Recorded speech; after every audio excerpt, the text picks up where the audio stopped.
grateful as a parent for all of your work, and I'm absolutely stunned by it. So thank you very much. I did have a question. It was about fingerprints, and I wanted to know, because my daughter was diagnosed a long time ago with webbed fingers, and I wondered if that bore any relationship to the fingerprinting back in the 90s, early 90s. Did you hear that, Hans? I think that question was for you. Yeah, I heard. So we're only it's a pretty crazy idea. It's almost a little bit like science fiction. And our dream was that you could do this on your smartphone. We haven't completely worked that out. But I think there's a lot of typical things that you can see in the hands of someone with Kabuki syndrome. It probably relates to like early development. So you definitely can have some hand changes, and we didn't really take that into account in our images. But we actually just focused on the tip of the finger, and it's been known for a while that you know there's this thing called a fetal finger pad that a lot of people have, but in Kabuki it's a pretty prominent. I have one too, but they're bigger in kids and adults with Kabuki syndrome. So maybe that's part of the ability to do this, but I don't think it's the only thing, because we also saw that some of the kind of smaller structures in the Kabuki fingers look different from the rest of the people. So we're hoping this can, and we don't understand all the biology behind it, but we think it could be a useful tool as a diagnostic aid. That's kind of the idea. So, thank you. We've got a question over here. Hi, thanks so much for your time. Could you play out what a scenario might look like if a particular combination of modified genes is identified, which would actually accurately mitigate the symptoms of Kabuki syndrome in our children, our neurosurgery community? What that might look like in terms of the therapies that might be derived from identifying those modified genes? Great question. Did you hear that? So it looks like I'm sorry, I did not. Yeah, so maybe if I can So I think you were asking how would a therapy from if modified genes are identified, how would a therapy be identified from that knowledge? No. What could a therapy look like under circumstances where you've identified a particular combination of modified genes which look particularly promising in terms of mitigating the effects of Kabuki syndrome? So what would a therapy look like? Yeah, it's a great question. So, what we're thinking, and we still don't know, maybe it will be that a modifier will affect many different phenotypes, or maybe it will only affect a subset of phenotypes. I don't know that yet until we do this project. But our thought is maybe this will help us link to a signaling pathway or something that maybe we even have drugs to target, but we just haven't been able to link to Kabuki syndrome. So let's say, it could be, because we don't always know how the genes work with signaling pathways and things like that. So that would be the type of information that we're hoping to get out of this. Hey, this gene, if you either lose or you change its function, it has a dramatic effect on the Kabuki, a disease phenotype in Kabuki. And then we could say, hey, how can we manipulate that gene or that pathway as a therapeutic strategy for Kabuki? Thank you. Thank you. Oh, I got it.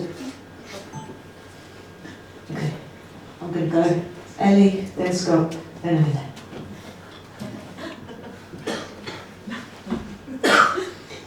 Thank you very much. I was wondering where we are with the Horizon trial and also the other 8 candidates you mentioned, and particularly the work on the HDAC inhibitors, how close we are to clinical trials and whether there's likely opportunities in the UK at any point that we know of. So we are in discussion with Horizon, and Horizon's last communication is that they're hoping to submit an IND, which is an application that you need to submit to the FDA before you can start clinical trials. They're hoping to submit that IND in 2024 and then hopefully start a trial in 2025. That is their communication. And so this is what we know. In terms of the other, I guess that will be one of the 8. The other 7, that include the modified essence diet. That diet trial that's happening at Kinney Krieger has finished, and they're analysing the data, and we're hoping to have some early results later this year. In terms of some of the HDAC inhibitor, that currently, correct me if I'm wrong, Hans, but that is, I think, referring to the AR42, which is not, it's a cancer drug, so currently that's not one of the therapies that are currently in the pipeline because it's potential safety issues with cancer drugs, because you need to dose, ideally probably in Kabuki syndrome, quite chronically, whereas in cancer it's an acute, so you can take out more toxicity. So that HDAC inhibitor, in terms of HDAC inhibition, is really looking at the ketogenic diet or the modified Atkins diet, and we're working with Jackie Harris at Kinney Krieger to explore different options apart from the diet, whether we can look at different supplements that could also achieve a similar effect. And then other candidates are probably early in the pipeline. They're still looking at whether it works in cells or animals, so various stages earlier in the pipeline. With regards to the UK, so we've had several conversations with Horizon. As far as we know, their intention is for UK to be one of the countries where the trial will take place. So US and UK is, I think, there are 2 countries. And in the UK, there'll be one center, and that will be Manchester. But again, there's a long road to get there. So you need ethics approval and all of that to be done in the UK in addition to whatever they need to do in and the US. I would add to that when we get to that point, Kabuki UK will be the conduit to spread that message to you guys when we are there. I was going to go to Scott next. Sorry. Is there any research into using stem cells as a therapeutic? So probably I can sort of try and take that. So hence the question was, is there anyone using stem cells to treat Kabuki syndrome? So all our work is currently using stem cells only to understand Kabuki syndrome. As far as I'm aware, there is perhaps quite limited biological rationale to apply stem cells as a therapeutic approach. In Kabuki syndrome, you could potentially think about something in future where it might be, if you identify the right cell type and can you actually give the right cell type at the right time in the right part of the brain. So I think there are lots and lots of steps to get to before you can think about stem cells as being potentially therapeutic for the brain part. However, let us say if you wanted to treat immunodeficiency in Kabuki syndrome, that might be a bit more amenable. But right now, the conditions which are being treated with or being considered for treatment for those kind of approaches are usually either much more common or much more severe. So immunodeficiency, for example, in Kabuki syndrome is a problem.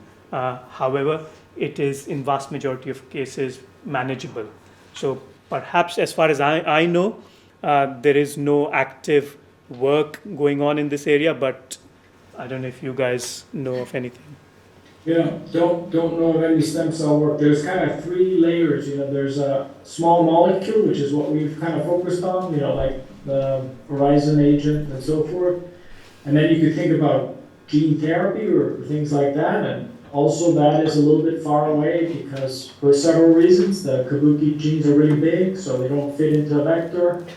And it's hard to deliver things into the brain currently. And then this stem cell, as far as I know, there's no one working on that. But there are people working on gene therapy type. And then there are sort of various approaches to gene therapy. So you can put genes in, or you can maybe try and think about inhibiting genes, or you could try and think about types of injections, can I say, where you can activate a gene which is not that active. So potentially there might be approaches, but right now, specific to that stem cell answer, right now we're not there yet. Thank you. We were clear? Hello, mine's a bit of a random question, but when I first found that my son had Kabuki 2, I read an article about zebrafish, and I just wondered, I was fascinated how you knew to do research on zebrafish.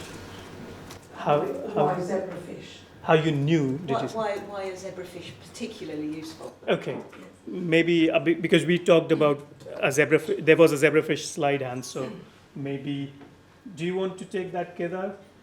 Maybe What's you. so good about that? Okay, so So in biology, there are a number of standard animal models, if I can say. So mice, but if you go above mice, if there is an above and below in evolution, so there might be primates, right? So they are obviously much more difficult to work with. So a lot of research happens with mammals, so mouse is one of the standard mammalian model. But below that, you could also use frogs. Below that, you could use fish, and zebrafish is one of the standard ones. And then below that, you could use worms or flies. So there are standard biological models, and they've been studied in thousands and thousands of experiments, so people know how to work with them, how to manipulate them, how to study them. Zebrafish are particularly useful because more than mice, they can breed much more quickly. Furthermore, they're also transparent when they're young, so you can actually see things inside them without having to do much, so just through simple microscopy. So you can put genes in which light up with in particular conditions, and you can actually see what those genes are being expressed and so on. So primarily, zebrafish is a standard biological model to study diseases, and their use has been growing on quite a lot. Furthermore, it's easier to do high throughput drug screening. So in mice, probably you would do one drug at a time, whereas in zebrafish, it's almost like the brain organoid that Kedar showed, that you can grow them in sort of large quantities and just put lots and lots of drugs to see if any of those work. I don't know, Hans, do you want to add anything further to it? Sorry. I don't think so. We've wanted to work on Kabuki syndrome too, but it's because it's a little bit rarer. It's been, in my experience, it's been a little harder to get funding for it. But we do have one paper on Kabuki syndrome 2 coming. We're trying to get out with Jill Farner at Hopkins. So there will be some information there. But I think one of our researchers used zebrafish as a model to look at development. So what happens before the fetus is even born. And because the zebrafish is transparent and the eggs lives outside of the fish, you can then look at different stages of the development of the fetus and how the KMT2D or KDM6A mutations affect the actual development of the fetus. So that has been a useful tool that you can't really use with any other system. Awesome. Right, we've got a question over there, and then a question up there. Okay, and then we'll get coffee. Again. Hi. In America, for a long time, because I can't read, but my mum told me, with some conviction, I thought it's really insulting for people in other countries to call it retards. So on the website, on the American website, the Kabuki website, and it says retard, and I thought they should update and change it so it's not saying that.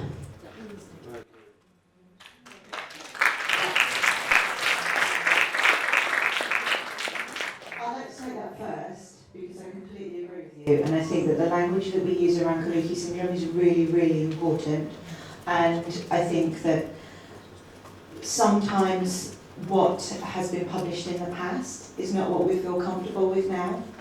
And that doesn't mean that we should accept it, it means that we should learn and move forward with the language that not only we as families are comfortable with, but more importantly that people who have Kabuki themselves are comfortable with, because Kabuki syndrome is about the people who have Kabuki, not about anyone else who's written something which is out of date now. In Kabuki UK, we try to get the language as inclusive as possible, and we try and be very careful. Language is evolving all the time, and if we are honest with each other and if we read something or see something that we feel uncomfortable with and we flag it to the person that's written it or said it, then they can change. And it's only with education and with talking to each other honestly about how things make us feel that we can make those situations not happen anymore. Yeah. And I think that we have to, in the literature that's published around Kabuki syndrome, Kabuki UK want to try our best to create resources that are accessible to everyone, and that when the clinical guidelines project gets a bit further down the line, we'll be working with Sid to make those guidelines accessible and using inclusive language. And I can't speak for other organisations around the world because I don't influence them, but when I see language that I'm uncomfortable with, especially around Kabuki syndrome, I call it. So thank you, because I think it's a super important point. Anybody else want to ask?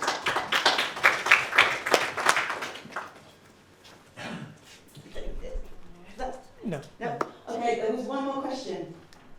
Hold on. And then, there we go. And it's Toby at the back. You said that if you could find the modifiers, you could try and find almost like a treatment. Would that be different depending on type 2 of Kabuki, or would that be the same? And if it was found out, how would it be widespread and then treated to the people that do have Kabuki? That's my boy. So, very astute question, actually. Hans, did you hear that? Yes. So we don't know. So there's a lot of overlap between Kabuki 1 and Kabuki 2. So much that before we found the genes, people all had them in one group. So there must be some shared mechanism between the two. And I'm hopeful that at least some of these modifiers will be useful for both conditions. That's my idea. I don't know whether it will pan out or so forth. So that was the first question. What was the second question? That was the question, yeah. Okay, got it. Great. Okay, what insightful questions. Thank you, everybody. I think we're going to break for coffee now. Okay. Yeah? And then we're back here at what time? Thank you. Just say goodbye to